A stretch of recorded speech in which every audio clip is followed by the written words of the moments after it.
How's it going, everybody? I'm Jeff Slakey, continuing my tours around the different school districts in Mason County, and I'm at the Hood Canal School District, home of the Orcas, with the Superintendent, Dr. Lance Gibbon. How are you doing? I'm doing well, thanks, Jeff. Nice to meet you and Nice talk to meet with you.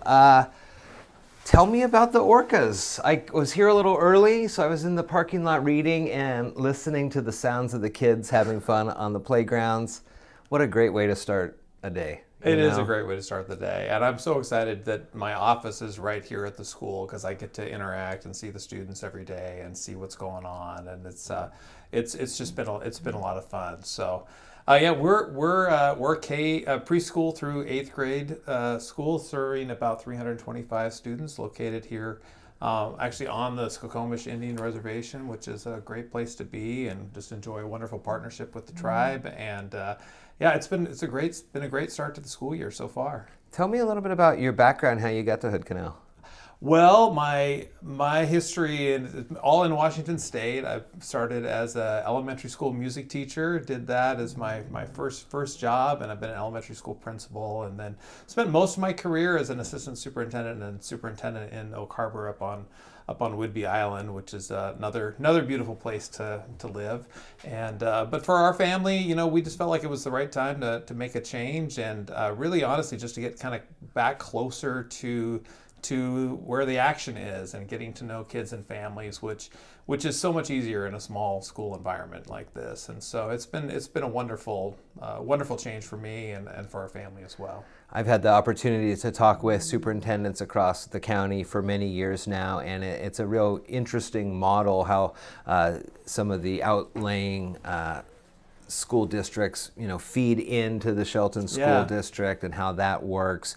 Talk to me a little bit about what you've come to know about the culture of the Orcas here at Hood Canal and all the supers that have their individual districts in Mason County. They're so proud of their community and their student population. Yeah, well, I've had the chance to meet all my neighboring superintendents, and they've been super welcoming. It's actually a really supportive and kind of close-knit group. I think as much as everybody has that kind of individual pride, there's also an interdependence. We kind of need each other to be successful, and building that relationship with Shelton and supporting our students as they make that transition. So there's a really positive culture there from that standpoint. As far as kind of here at Hood Canal, this has been a really welcoming community to me anyway, and I certainly I hear that it's more of a sense of family that you get in a close-knit community like this.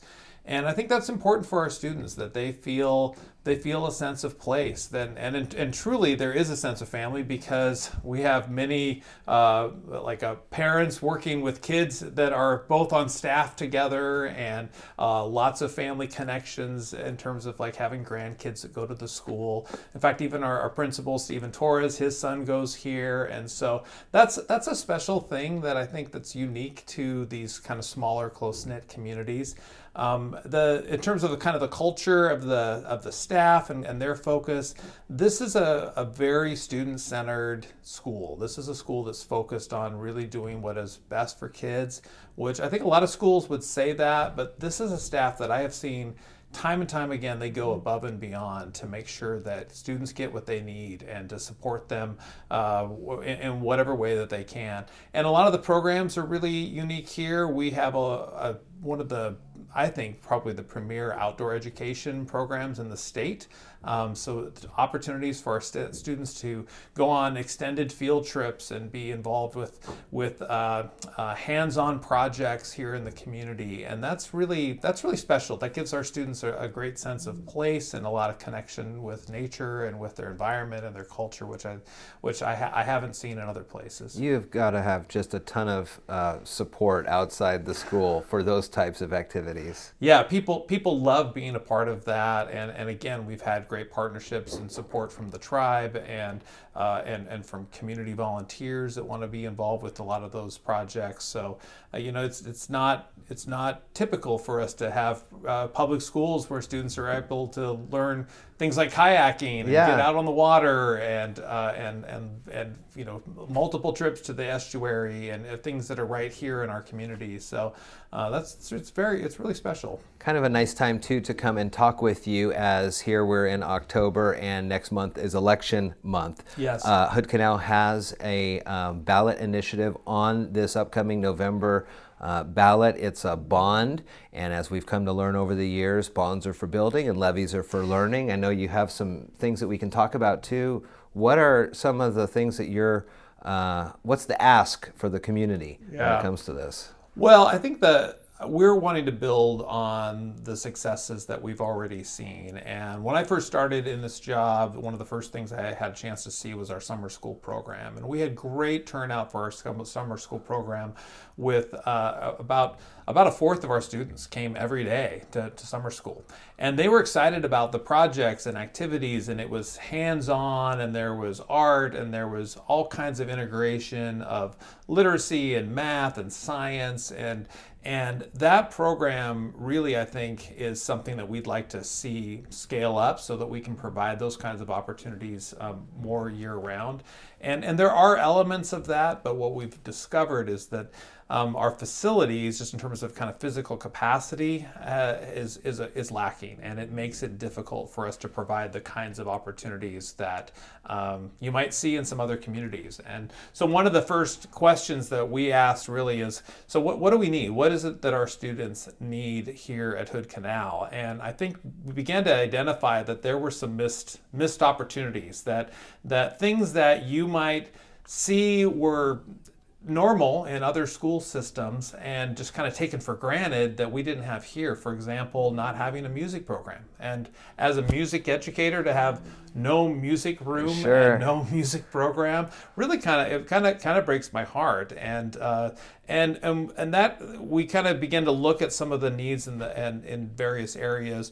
One area was in early learning, and this picture of our preschool playground that is not ADA accessible. Oh wow, yeah. And significantly lacking in terms of equipment and opportunities for our preschoolers. And our preschool program, we're really proud of it. We went from 8 students in preschool last year to 24 students that we're serving this year. So there's like a physical capacity need for growth in that area, as well as just meeting some of our equipment needs.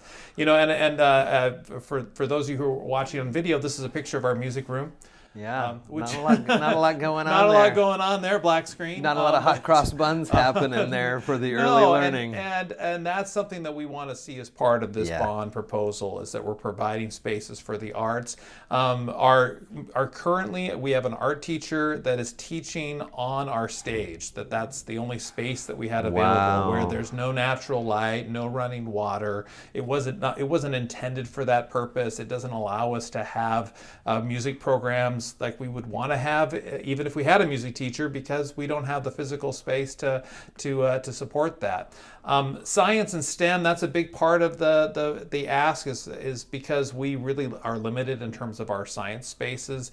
This picture of our science classroom, you can just see it's basically desks. And I don't know what your experience was like when you were in school, but I remember having Bunsen burners and having workstations and dissecting frogs and microscopes and sinks and all of this kind of stuff. And that's really kind of what you would expect to see in a science classroom. But unfortunately, this building was not built with that in mind. And so having science spaces, project spaces for students, we want to get our robotics program going, engineering opportunities for students. And then we also want to look at some needs on our playground. Our playgrounds are not ADA accessible, and we're really in lack of equipment and opportunities for our students.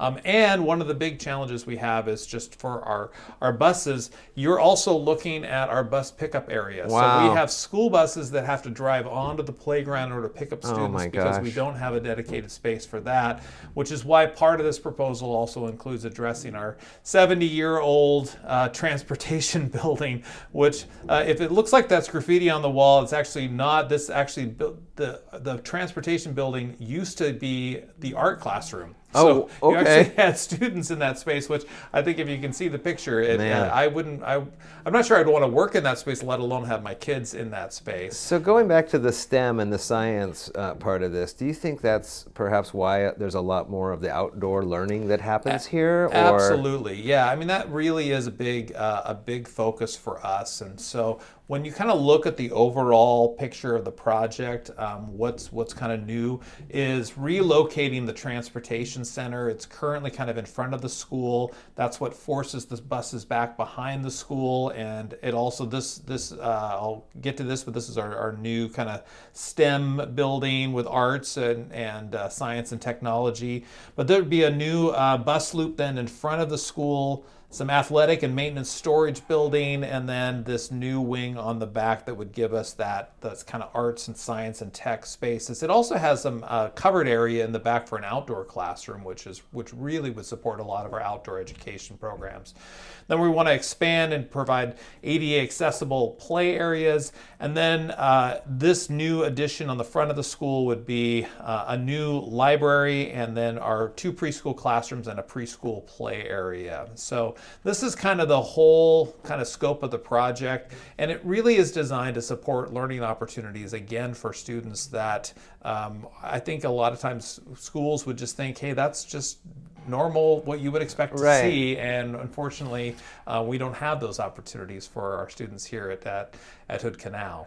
What I like about this is that you're planning for the future. You're anticipating the growth within the Hood Canal School District. You know, I've had a lot of conversations over the years, and come levy time or bond time in these other districts, there's a lot of worry and concern, you know, whether or not the conversation ever may happen where we have to, you know, fold into the Shelton School District, and having these independent school districts outside in Mason County being able to kind of have their own culture, their own theming and things like that. I like that you're, you know, planning for the future when it comes to these things. Well, I can't take credit for the plan. I mean, this is something that we've had community members and staff working on for well over 2 years now to put together all of this information and really to develop I think a pretty strong proposal that's, again, focused on what our students need. The thing that I get a lot of questions though about is, of course, the cost, the dollars and cents of the project. And so this is a $33.5 million bond. And I think what gets people a little nervous about it right now was, of course, that a lot of people got their tax statements in Mason County, and there was an increase, of course, in assessed values. Just in Hood Canal alone, it was 15.8% in increase in assessed value. But what happens to your taxes in this particular case is that actually schools levy, when you have a levy or a bond, you're just collecting a flat dollar amount regardless of assessed value. So what happens is that if you had a $500,000 home and your tax rate was $1 per thousand, then your school tax would be $500. That $500 remains constant. So if your home values, just in a theoretical example, were to double, so now let's say the average home price is $1 million. Well, you're still only going to collect that $500, so the tax rate would go down to 50 cents, and you're still, the dollar amount remains the same. And that really is confusing, I think, for a lot of taxpayers, that they think, okay, my assessed values go up, so that means we're paying more for our schools. And in the case of the bond and in the case of the levy, that's not true. We're maintaining a flat dollar amount. And I think the question then comes, all right, well, you mentioned kind of other schools in our region. What are other school districts doing? We looked at the tax rates here in Mason County, and you can see here Shelton over here at $3.36 per thousand.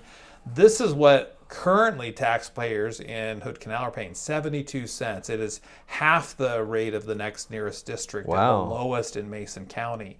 So even if this bond, even if the bond passes, it's going to go up to $1.70, a combined rate levy and bond together. These are all the levy and bond rates together for a neighboring district. So it would make us then the second lowest in Mason County. And what that tells me is that this is kind of the cost of doing business. This is what it takes to provide the kinds of opportunities for our students that you would expect.